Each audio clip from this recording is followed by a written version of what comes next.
They called her Ash Hand, the girl who was less than a shadow. Her name was Alara, but no one had used it in years, not since her parents, shifters of no notable lineage, had been lost to a rogue attack, leaving her an orphan in a pack that had no use for spare mouths. She became a fixture, like the worn stones of the hearth or the perpetual chill in the servants' corridor. Invisible, worthless. The cold was a constant companion. It seeped through the threadbare wool of her tunic and settled deep in her bones. Today it was particularly cruel. The stone floor of the great hall was a vast, unforgiving sheet of ice beneath her knees, leaching warmth with a greedy hunger. Her hands were raw, the skin split and bleeding in a dozen places. The lye soap was a merciless fire, eating away at her flesh as she scrubbed at a wine stain someone had left the night before. The scent of it, sharp and chemical, burned in her nose, mingling with the faint, clean smell of pine from the Yule wreaths that already adorned the walls. She kept her head down. Her world shrunk to the circular motion of her brush against the flagstones. It was safer this way. To look up was to risk catching someone's eye, and to be seen was to be reminded of her station, or worse, to be used for someone's cruel amusement. A pair of fine leather boots stopped just inches from her bucket. Alara froze, her heart giving a painful lurch against her ribs. She did not need to look up to know who they belonged to. "Still scrubbing, Ash Hand?"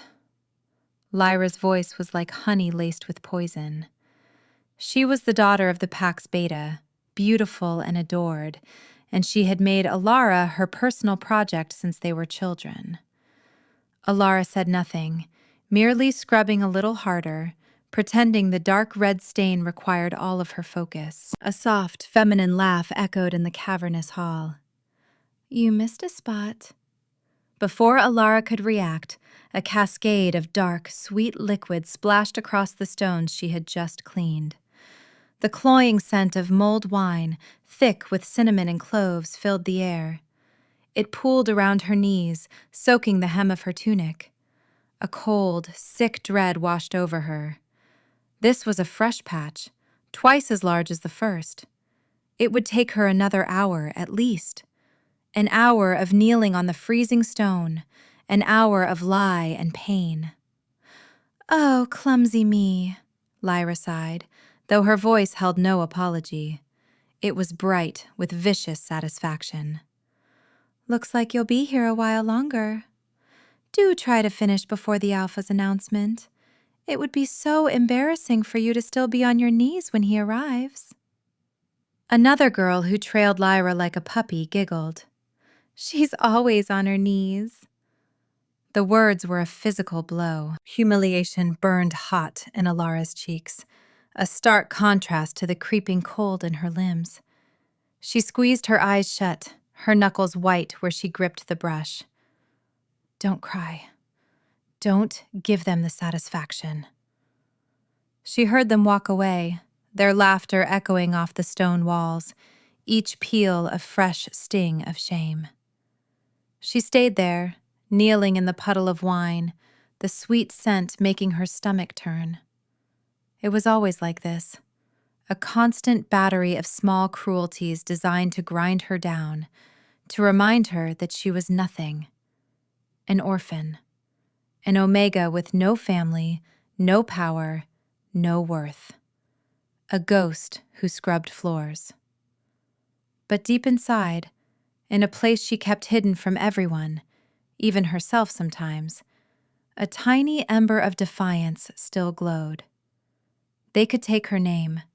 They could work her to the bone. They could mock her until her ears rang with their scorn. But they could not break her. Not completely. She gritted her teeth against the pain in her hands and the ache in her heart. She dipped her brush back into the lye water, the sting making her gasp. She would clean this stain. And then she would clean the next one. She would endure. It was all she knew how to do. The wind began to howl not long after. It was a low, mournful sound at first, a whisper that rattled the shutters. But within the hour, it had grown into a screeching monster, the Frostfang. That was what the elders called the first great blizzard of the season, the one that swept down from the Dragon's Tooth Mountains and smothered the valleys in a shroud of white. Alpha Borin made his announcement as Lyra had predicted. He stood before the great fire, his face grim, his presence filling the hall. He was a hard man, an alpha who ruled through fear, not respect. Ilara, finished with her work, stood near the back, trying to make herself small. "The Frostfang is upon us!" Borin's voice boomed, silencing the nervous chatter. "The mountain spirits are angry. They demand a tribute, a sacrifice, to calm their rage and see us through the winter." A hush fell over the pack. A sacrifice. The word was ancient, brutal. It was a tradition so old most believed it to be a myth, a story to frighten pups. Borin's cold, hard eyes scanned the crowd. Ilara felt a prickle of unease, a primal instinct to flee. His gaze swept past the strong, the valued, the families clustered together for warmth and protection. It continued, searching the shadowed corners, the edges of the room. And then his eyes landed on her. A terrible, chilling certainty settled in Ilara's gut. She was the one, the offering, the worthless, disposable Omega. Who would miss her?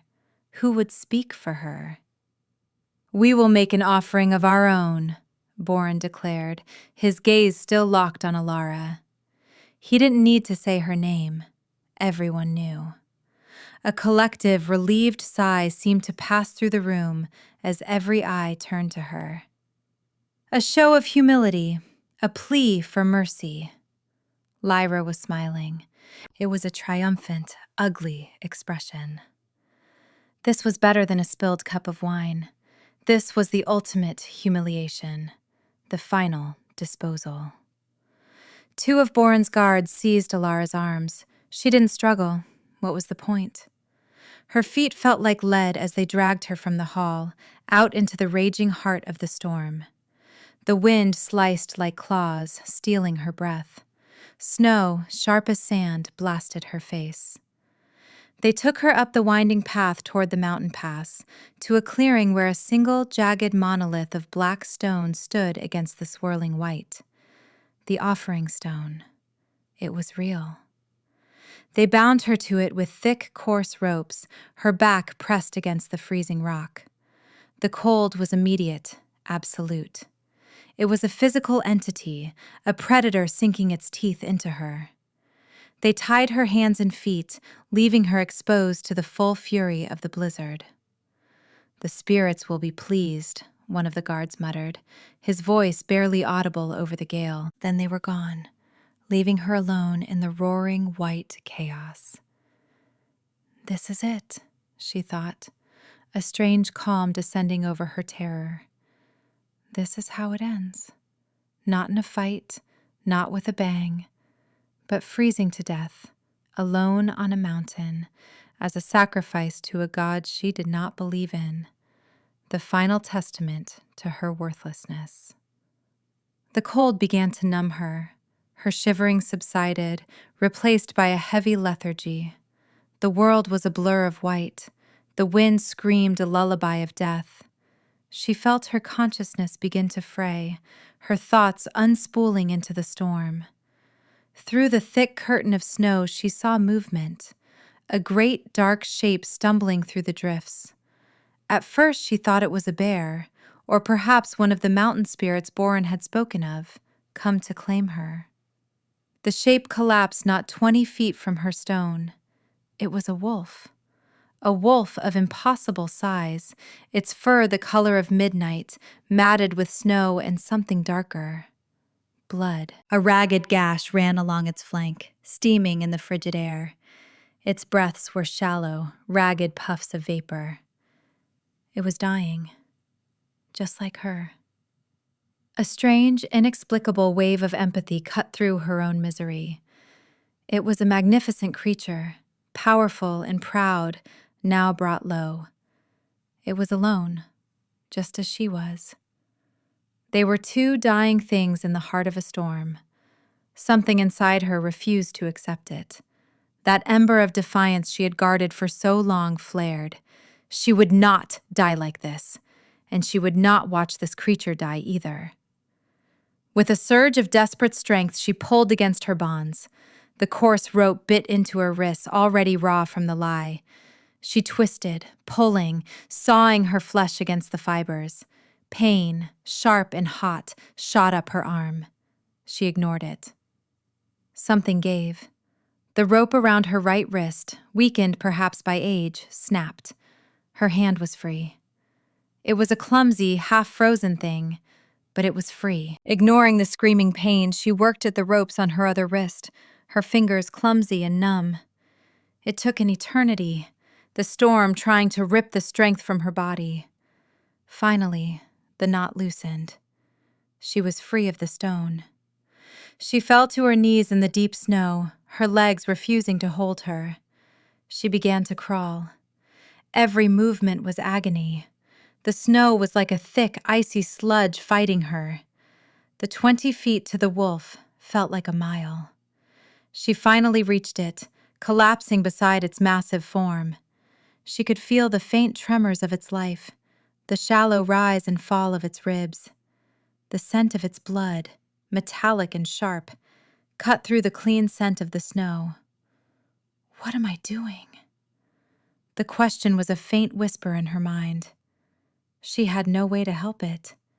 She was freezing, weak, and utterly powerless. But she had to do something. Driven by an instinct she did not understand, she reached out her numb, bleeding hands and pressed them against the wolf's wounded flank. It was a futile gesture, a desperate attempt to offer what little warmth she had left, a final act of compassion in a world that had shown her none. The moment her skin, raw and broken, made contact with its blood-matted fur, the world exploded. It was not a sound, it was a feeling, a cataclysmic detonation of heat and light that erupted from her hands. It was not the fire of a hearth, but the impossible, pure heat of a star, born in the center of her being and unleashed in a blinding torrent. Pain, excruciating and absolute, seared through her. It felt as if her very soul was being branded. She screamed, a raw, ragged sound that was swallowed by the storm and the silent explosion of energy. On the back of her right hand, a mark burned itself into existence.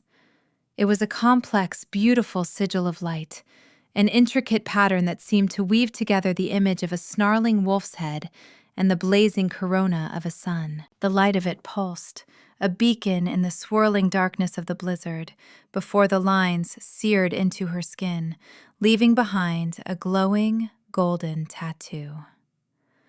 The giant wolf convulsed under her touch. A deep, guttural sound, half groan, half growl, rumbled in its chest. The air around them shimmered with heat, melting the snow in a perfect circle. And then the wolf began to change. Bones cracked and reformed, fur receded. The massive, lupine form shrank and shifted with a terrifying speed. Where the wolf had been, a man now lay, his broad, bare back to her. He pushed himself up onto one elbow, his body steaming in the cold, a landscape of corded muscle and old scars. He turned his head, and Alara's breath caught in her throat.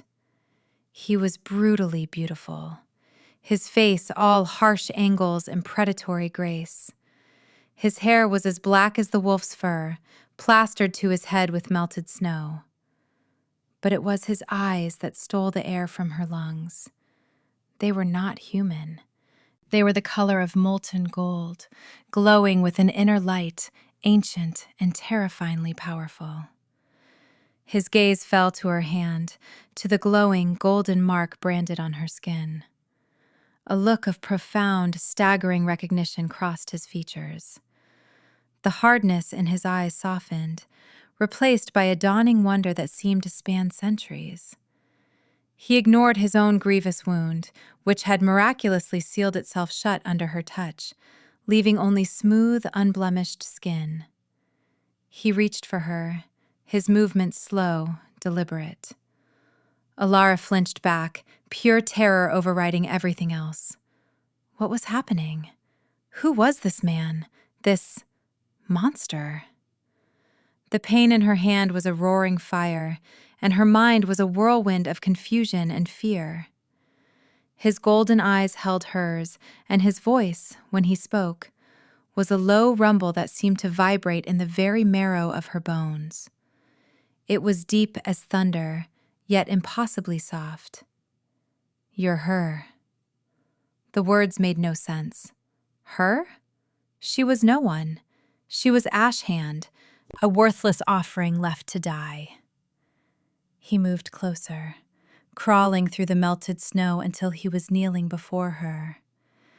He gently took her hand, his large, calloused fingers wrapping around hers. His touch did not burn. It was warm, solid, and it sent a jolt of pure energy through her, a current of belonging that her mind screamed against, but her soul drank in like a dying man finding water. He lifted her hand, his golden gaze fixed on the glowing mark. He lowered his head and pressed his lips to the sigil. The touch was reverence. It was worship. It was acclaim.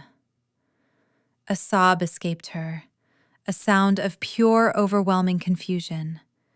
He looked up, his eyes locking with hers again. The possessive fire in them was unmistakable, an inferno of certainty. Mine. The single word hung in the air, an unbreakable vow. It was not a question. It was a statement of fact as old and as solid as the mountains around them. Her body, her instincts, everything primal and forgotten within her recognized the truth of it. This man, this impossible being, was her other half. A sense of rightness, of coming home, flooded her, so powerful it was dizzying. But her mind, the part of her that had been shaped by years of abuse and self-loathing, recoiled in terror. This couldn't be real. It was a trick of the storm, a hallucination brought on by the cold. She was not worthy of this. She was not worthy of anything. "No," she whispered, the word a faint puff of vapor. She tried to pull her hands back, but his grip was gentle and unyielding. "I have you," he murmured, his voice a soothing balm against the raw edges of her fear. He began to shrug off the tattered remains of his own tunic, the fine fabric torn and bloodied. "You are freezing. We must—" He trailed off. His head snapped up, his golden eyes narrowing as he stared down the mountain path. His body went rigid, coiling with a sudden, lethal tension. He was a predator again, poised and deadly. "They are coming back," he growled, the sound low and dangerous. Alara followed his gaze. Through the thinning curtain of snow she saw them, two bobbing lights, lanterns, Borin, and his guards. They must have seen the flare of light from the bond's creation. The man, the king, a part of her soul whispered, rose to his full, towering height. He stood in front of her, a living shield of muscle and power. Even wounded and barely clothed, he was the most intimidating presence she had ever witnessed. Borin and two of his warriors emerged from the trees, their faces a mixture of awe and fear. They stopped dead when they saw the scene, the circle of melted snow, the towering, naked man who radiated an aura of absolute authority. And Alara, huddled behind him, the impossible golden mark on her hand glowing like a star. Boren's eyes widened, first at the man, then at the mark. A flicker of understanding, followed by a dark, greedy ambition, crossed his face. He knew. He knew who this was. Legends of the Alpha King, the supreme leader of all packs, Kaelin, were told in hushed whispers. A shifter of ancient power whose fated mate was said to be a lost soul, a bearer of light. Lord Kaelin, Boren said, his voice strained, bowing his head in a mockery of respect. Kaelin did not acknowledge the title. His voice was flat, cold as the stone Alara had been tied to. You left her to die. Boren's gaze flickered to Alara, a sneer twisting his lips. She is a worthless Omega, an offering. She is my mate, Kaelin stated, the words cracking like a whip in the frigid air. She is your queen, and you will kneel. Fear warred with ambition in Boren's eyes. He saw the king was weakened. He also saw the opportunity of a lifetime. His hand subtly gestured to his men. She is on my land, Boren countered, his voice gaining a false bravado. And she is the key to a new era. The Ember Covenant will be very grateful. Before Kaelin could react, his weakened body finally betraying him, the guards lunged, not at him, but at Alara. One of them threw a heavy, weighted net. It sailed through the air, and Alara saw the glint of metal woven into its fibers. Silver. The net fell over her. The moment the silver touched her skin, the glowing mark on her hand fizzled as if doused with water. A new kind of pain, 1,000 times worse than the branding, tore through her. It was a severing, a ripping sensation deep in her soul, as if a part of her was being physically torn away. She screamed, a raw, agonized sound. Through the agony, she felt Kaelin cry out as well, a roar of fury and shared pain. The bond, so new and overwhelming, was now a conduit for torment. The silver net not only dampened her burgeoning power, but it also attacked the link between them. Kaelin lunged, his body a blur of motion, but he was still recovering. Boren, anticipating this, met his charge. They crashed together, a collision of raw power. But Boren's men were closing in on Alara. Rough hands grabbed her, hauling her to her feet. The world swam, a nauseating vortex of pain and fear. She was dragged away, back down the path, the silver net biting into her skin, the cold returning with a vengeance. She looked back once, her vision blurring with tears of pain. She saw Kaelin, surrounded, fighting with the ferocity of a cornered god, his golden eyes blazing with a helpless rage. Their eyes met for a fraction of a second, and the anguish she saw there mirrored her own. He was being overwhelmed, his weakened state no match for Boren's prepared treachery. The bond between them stretched, thinned, and frayed. The pain was indescribable. It was like being flayed alive from the inside out. Every step they dragged her away was another knife twisting in her soul. Then the trees obscured her view, and she was alone again. A prisoner this time. Her only connection to hope a thread of agonizing shared pain. The despair was absolute. For a fleeting moment, she had been found. She had been seen. And now, she was lost all over again. The journey was a blur of misery. They put her in a cage on the back of a wagon, the silver of the net replaced by thick silver cuffs on her wrists and ankles. The cold was relentless, but it was nothing compared to the gnawing agony of the damaged bond. It was a constant, sharp ache deep in her chest, a hollow space where something vital had been. She could feel Kaelin's distant rage and pain as a faint, throbbing echo, a ghost of the connection they had shared. It was a constant reminder of what she had found and lost in the space of a few heartbeats. She was a thing again, a package to be delivered. Boren did not speak to her, did not even look at her. He had his prize. He rode ahead, his posture radiating smug triumph. After 2 days of torturous travel, they arrived at a fortress carved into the heart of a black, volcanic mountain. It was a place of sharp towers and oppressive shadows, the air thick with the smell of sulfur and dark magic. This was the stronghold of the Ember Covenant. They dragged her from the cage and into the fortress, through dark corridors lit by flickering torches that cast dancing, monstrous shadows on the walls. She was thrown into a cell. It was small, damp, and utterly dark. The door slammed shut, the heavy bolts shooting home with a sound of finality. She collapsed onto the stone floor, curling into a ball. The silver cuffs felt like ice and fire against her skin, their magic-dampening properties a constant, draining poison. The ache of the broken bond was a physical weight, crushing the air from her lungs. Hope, that tiny, stubborn ember, was finally extinguished. He had called her his mate, his queen. For a few impossible moments, she had felt seen, valued. The memory was a fresh torment. It had all been a lie, a cruel joke played by the fates. She was born to be worthless, and this was her end. A key. That's what Boren had called her. A tool to be used and discarded. Hours, or maybe days, passed in that suffocating darkness.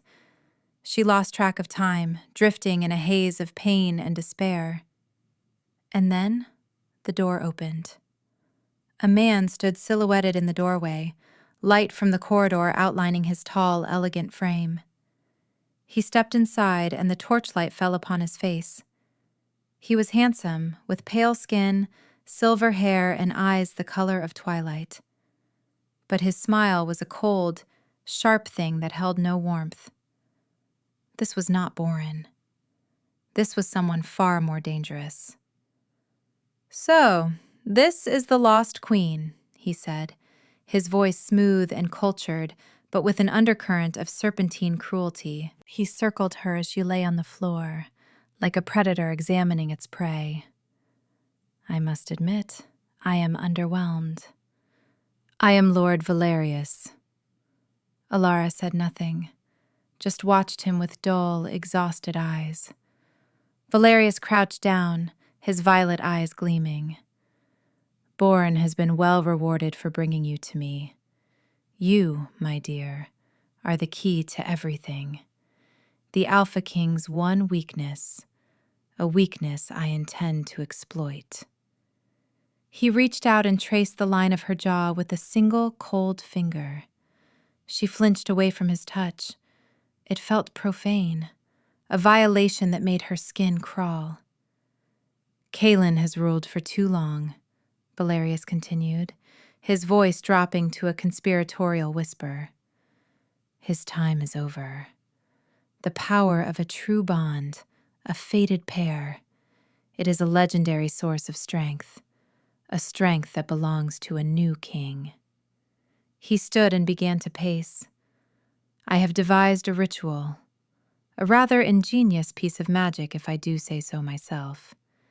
It will not just sever your bond with him, it will shatter it. And then it will take that raw, untethered power and forge a new bond between you and me."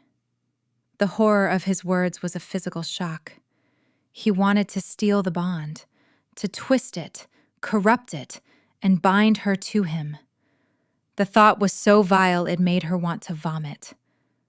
"You see," he said, smiling that cold, razor-thin smile again, "you are nothing on your own. A vessel, a conduit. Your only purpose is to empower the male you are tied to. You were meant to make Kaelin invincible. Instead, you will make me a god." His words were a hammer blow, striking the deepest core of her worthlessness. A vessel, a key, not a person. never a person. The despair was so complete, so absolute, it was almost peaceful. This was her fate, to be used by one monster to create another. Valerius turned to leave. "Rest up, little queen. The ritual is tomorrow at dusk. We have a new kingdom to build." The door slammed shut again, plunging her back into darkness. But this time, the darkness was filled with his voice, his words echoing in her mind. "A vessel, nothing on your own." She lay there, broken. She had nothing left, no strength, no hope, no will to fight. She closed her eyes, wishing for the end, for the cold of the mountain to finally claim her. And in that abyss of despair, she felt it. A flicker, a tiny, distant spark in the void of her soul. It was faint, almost imperceptible, a single point of warmth in the crushing emptiness. It was the bond. Tattered, stretched thin across miles and through layers of dark magic, but not entirely gone. She focused on it, clinging to it with the last vestiges of her consciousness. She pushed her own pain, her own despair, her own fear down that fragile thread, a silent scream for help. And something answered. It was not a voice of words, but of pure feeling, a wave of incandescent rage, of unwavering purpose, of protective fury so potent it momentarily eclipsed her own pain. It was him. It was Kaelin. Hold on. The thought was not hers. It was a raw, telepathic command that resonated in the core of her being. It was his voice, the one that had called her, "Mine. I am coming." The connection was tenuous. It snapped a moment later, leaving her alone again in the dark. But it was enough. The ember of hope, which she had thought extinguished forever, sparked back to life. A tiny, defiant flame against the suffocating darkness. He was alive. He was looking for her. He was coming. It might not be enough. She might still die here, her soul torn apart and given to a monster. But she would not go to her death believing she was nothing. She was his, and he was coming for her. The thought was a shield. It was a sword. It was everything. The next day passed in a torturous crawl. Guards came and dragged her from the cell. They stripped her of her ragged tunic and forced her into a dress of thin black silk. The mating dress, one of them had sneered. It felt like a shroud. They removed the silver cuffs, and for a moment, the bond with Kaelin surged, a flood of warmth and strength that made her gasp. But they immediately replaced them with chains of the same cold, deadening metal, binding her hands and feet. They led her to a vast circular chamber at the heart of the fortress. The air was thick with the stench of ozone and something else, something metallic and sacrificial. In the center of the room, a black stone altar stood, runes carved into its surface glowing with a sickly violet light. Valerius was waiting for her. He was dressed in ceremonial robes of black and silver, his face alight with a feverish, triumphant zeal. His acolytes, hooded and chanting in a low monotone, lined the chamber. "Welcome, my queen," Valerius purred, "to your coronation." They forced her onto the cold altar, chaining her to it. She lay there, exposed and helpless, staring up at the vaulted stone ceiling where shadows writhed like living things. The chanting grew louder, more frantic. The air crackled with power. She closed her eyes, bracing for the agony to come. She reached for the bond, for that tiny thread of connection to Kaelin. "Hold on." His voice echoed in her memory. She clung to it. Valerius stood over her, a ritual dagger in his hand. The blade was obsidian, and it seemed to drink the light from the room. "We begin," he announced. "With this cut, the old bond is severed." He raised the dagger. Alara squeezed her eyes shut, a tear of pure terror tracing a path through the grime on her cheek. Boom!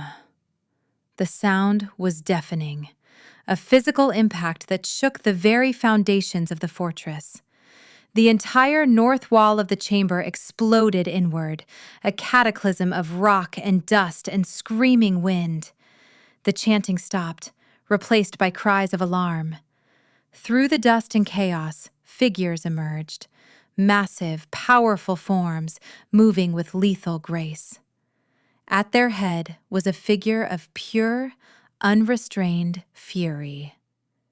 Kaelin. He was no longer the wounded man from the mountain. He was the Alpha King in his full, terrifying glory. He was in his half-shifted form, his hands tipped with black claws, his face a mask of predatory rage. His eyes were not just gold anymore. They were twin infernos, blazing with a light so intense it hurt to look at. A fine, matching sigil to her own now pulsed with faint light over his heart, visible even through the torn fabric of his shirt. At his back were his elite guard, the Silver Legion, their armor gleaming, their weapons already slick with the blood of Valerius's sentries. "Valerius!" Kaelin's roar was the sound of an avalanche, a promise of total annihilation. The chamber erupted into chaos. The Silver Legion crashed into Valerius's acolytes, and the clash of steel and snarls of shifting warriors filled the air. But Kaelin only had eyes for one person. He moved through the battle like a force of nature, cutting a swath through anyone who stood in his way, his gaze locked on the altar. On her. Valerius, his face a mask of disbelief and fury, turned from Alara. "You!" he shrieked. "Impossible!" "Get away from her," Kaelin snarled, launching himself at the Shadow King. They met in the center of the room, a collision of light and shadow. Kaelin fought with a berserker's rage, his claws tearing through the air. Valerius met him with dark magic, bolts of shadow and sickly purple energy that hissed and cracked. Alara could only watch, chained to the altar, her heart hammering in her chest. He was here. He had come. The sight of him, so powerful and so utterly focused on her, sent a surge of warmth through her that had nothing to do with magic. The fight was brutal. Kaelin was stronger, but Valerius was cunning, using his magic to keep the king at bay. He conjured tendrils of shadow that wrapped around Kaelin's limbs, slowing him. With Kaelin momentarily entangled, Valerius gathered a sphere of crackling dark energy in his hands. "You came all this way just to die, old wolf." Valerius laughed and hurled the sphere at Kaelin's chest. The blast threw Kaelin backward. He crashed into a stone pillar which cracked under the impact. He slid to the floor, a deep groan of pain escaping him. For a moment, he did not move. The golden light in his eyes flickered, threatening to go out. Seeing him fall, seeing him hurt, for her, something inside Alara snapped. It was not a conscious thought. It was a primal, seismic shift in the core of her being. The years of pain, of being called worthless, of being invisible and abused, collided with the overwhelming, fierce love she felt for the man who had called her mine. The man who had seen her. The man who was now dying for her. The tiny ember of hope did not just flare. It went supernova. A scream tore from her throat, but it was a sound of pure power. A wave of incandescent, warm, golden light erupted from her body. It was not fire. It was something purer, something more fundamental. It was the light of life itself, of creation, of a soul unleashed. The light blasted outward in a perfect, expanding sphere. The silver chains binding her to the altar did not just break, they sublimated, turning to dust. The dark magic infusing the chamber evaporated. Valerius's acolytes, caught in the wave, screamed as the light burned away their shadows, leaving them stunned and powerless. The black silk dress they had forced her into, a symbol of her violation, caught in the corona of her power. It did not just burn. It turned to ash in an instant, disintegrating into nothingness, leaving her standing wreathed in pure, harmless light. She stood, unchained, on the altar. She was no longer Alara, the Ash Hand. She was no longer the shivering Omega. Power, immense and untamed, coursed through her veins. The mark on her hand blazed with the light of 1,000 suns. Valerius stared, his face a mask of utter shock and terror. He had seen her as a vessel, a key. He had never imagined the key could unlock itself. What are you?" he stammered, taking a step back. Kaelin, on the floor, looked up. The golden light in his eyes returned, brighter than before, filled with awe and a fierce, possessive pride. He watched the dress turn to ash, watched her rise in her power, and a slow, dangerous smile spread across his lips. Alara's gaze fell upon Valerius. The fear she had lived with her entire life was gone, burned away by the fire of her unleashed spirit. All that was left was a cold, clear rage. "You called me nothing," she said, her voice quiet, but ringing with an impossible authority that echoed in the vast chamber. "A vessel. A key." She stepped off the altar, the light clinging to her like a gown. She walked toward him, each step sure and deliberate. "I am not nothing," she declared, the words a judgment. She raised her hand, the blazing mark aimed at him like a weapon. "I am his." She looked past Valerius, her eyes finding Kaelin's. A current of pure love and understanding passed between them, a confirmation across the battlefield.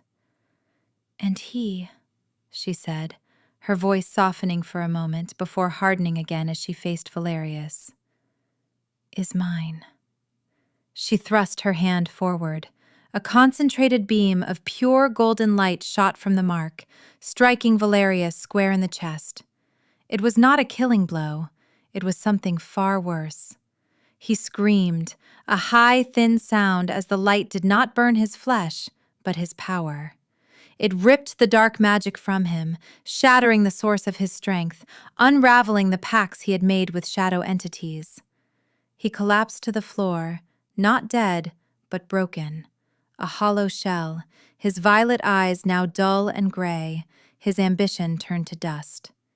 He was just a man now, pale and weak and utterly defeated. The light around Alara softened, receding back into her until it was just a gentle aura. The battle was over. The surviving acolytes had surrendered, their master broken, their magic gone. Silence descended on the ruined chamber, broken only by the panting of the warriors and the whisper of the wind through the hole in the wall. And then Kaelin was moving. He surged to his feet, ignoring his injuries, and crossed the room in 3 long strides. He stopped before her, his chest heaving, his golden eyes drinking her in. He saw not a naked, vulnerable girl, but a radiant, powerful queen wreathed in the afterglow of her own might. Slowly, reverently, he reached out and cupped her face in his hands. His touch was warm, real. It anchored her, bringing her back from the dizzying heights of her power. "Alara," he breathed, using her name for the first time. It sounded like a prayer on his lips. A sob of relief, of release, of overwhelming love escaped her. She threw her arms around his neck and buried her face in the curve of his shoulder, finally letting the tears fall. They were not tears of pain or fear, but of homecoming. He wrapped his arms around her, holding her tight against his solid, warm body. His embrace was a fortress. It was safety. It was everything she had never had. He buried his face in her hair, inhaling her scent. "You saved me," he murmured into her ear, his voice thick with emotion. "You saved us all." She pulled back just enough to look at him, her hands resting on his chest. She could feel the steady, strong beat of his heart beneath her palm. "You came for me." "Always," he vowed, his gaze intense, absolute. "There was no mountain high enough, no fortress strong enough to keep me from you." He leaned down and captured her lips in a kiss. It was not a kiss of gentle romance. It was a kiss of raw, desperate claiming. It was fire and relief, possession and worship, a story of centuries of loneliness ending in this one perfect moment. She kissed him back with all the pent-up hunger of a lifetime spent starving for affection, for a place to belong. As they kissed, the bond between them, healed and whole, flared to life. But this time, it was different. She was no longer a passive recipient. She felt her own power, her own will, her own love rise up to meet his. Consciously, instinctively, she pushed her own energy into the bond, a reciprocal claim. "Mine," she thought, the word a fierce, joyous declaration in the privacy of their linked souls. A gasp shuddered through Kaelin. The faint mark over his heart, which had pulsed with a soft light, now blazed into full, brilliant existence. It was a perfect mirror of the sigil on her hand, a golden brand of a sun and a wolf, now permanently etched onto his skin. The bond was complete, a two-way street, a perfect circle of power and love, forged in fire and shadow, now unbreakable. He pulled away from the kiss, his forehead resting against hers. His golden eyes were luminous, shimmering with a love so profound it took her breath away. "My queen," he whispered, his thumb gently stroking her cheek. She didn't flinch from the title. She didn't feel unworthy of it. She had earned it. She had claimed it. "My king," she replied, her voice steady and sure.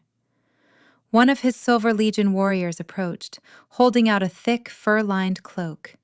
Kaelin took it and wrapped it carefully around her shoulders, his movements full of a tenderness that made her heart ache with joy.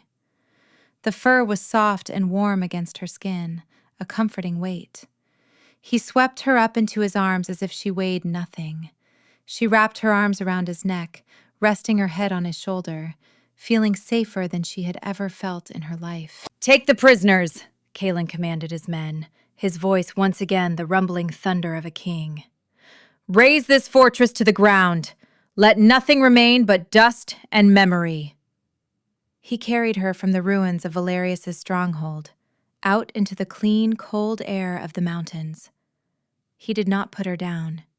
He carried her all the way back to the camp his army had made, a sea of tents and campfires under the stars.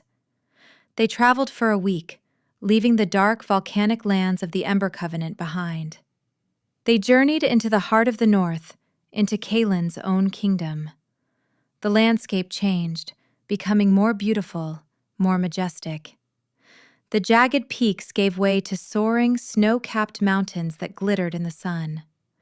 Vast forests of ancient pines blanketed the valleys, and the air was crisp and clean. Finally, they arrived at his citadel. It was not a fortress built for war, but a city that seemed to have grown from the mountain itself. Graceful silver towers reached for the sky, connected by elegant bridges. Waterfalls cascaded down the rock faces, freezing into fantastical sculptures of ice. Wood smoke rose from 1,000 hearths, carrying the scent of home. As Kaelin carried her through the great gates, the people of his pack, hundreds, then thousands of them, poured out into the streets. They lined the path, their faces filled with curiosity and awe. They had heard the news. They knew he had found his mate. He carried her to the highest point of the city, a wide plaza carved from the mountainside that overlooked the entire kingdom. He finally set her down on her feet, but kept his arm securely around her waist, his hand resting possessively on her hip. He turned to face his people. His voice, amplified by the natural acoustics of the plaza, rang out over the silent crowd. "People of the North! For centuries I have led you alone. Today, that solitude ends." He turned to her, his golden eyes soft. He took her hand, the one with the blazing mark, and raised it for all to see. "Behold, your queen," he declared, his voice ringing with pride and love. "Elara, the light of the North, my mate, my equal, my heart." A collective gasp went through the crowd, followed by a moment of stunned silence.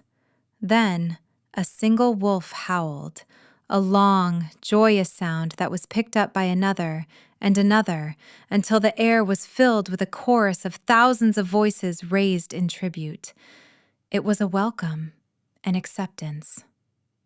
Elara stood beside him, the fur-lined cloak wrapped around her, his arm a warm, solid presence at her side. She looked out at the sea of faces, at the beautiful city that was now her home, at the majestic mountains that stretched to the horizon. She was no longer Ashhand.